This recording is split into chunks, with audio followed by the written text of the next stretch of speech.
活动中心内面传出有用的乐器声。台南市东区和兴国小的弦乐团，正在替7月10号在高雄卫武营国家音乐厅的演出做排练。过去为了展现练习成果，和兴国小弦乐团每当结合社区甲家长力量，筹办年度音乐会。也不过，在2022年，成为台湾第一个登上卫武营国家音乐厅的国小弦乐团。这次连续3年能够获得国家音乐厅的认可，能够荣登在卫武的音乐厅，是我们的所有的团员的一个努力哈。还有我们后援会会长，还有我们的干部们一起同心协力完成这个壮举。那一路过来，看着孩子在乐团的成长，会让我感受到，在复兴国小弦乐团能够参与这样的一个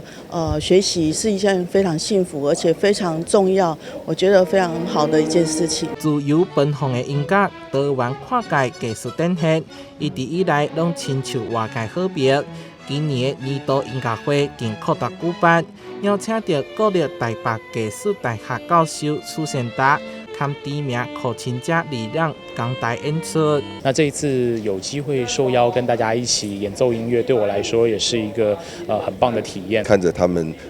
每一次的这样的一个优越的这样的一个演出，都觉得非常的欣慰啊！就是台湾的整个的一个音乐的一个教育啊，就是有非常的大的一个提升。我们有经典的电影名曲《辛德勒的名单》，然后此外呢，我们也请李让教授呢改编台湾民谣的《天黑黑》，所以呢，想必呢在跨界以及在经典的部分中，又加上各种乐器的融合。这次表演曲目也很多，然后也要担当起自己的责任，所以其实也有一些压力，但是我也是乐在其中。经过乐团同学的练习，要把音乐之美分享出去，同时确保音乐会演出顺利。背后上大的功臣就是家长后援会，不管大小事务，拢总包办，希望会当造福大家精彩音乐响应。台南新闻所采访报道。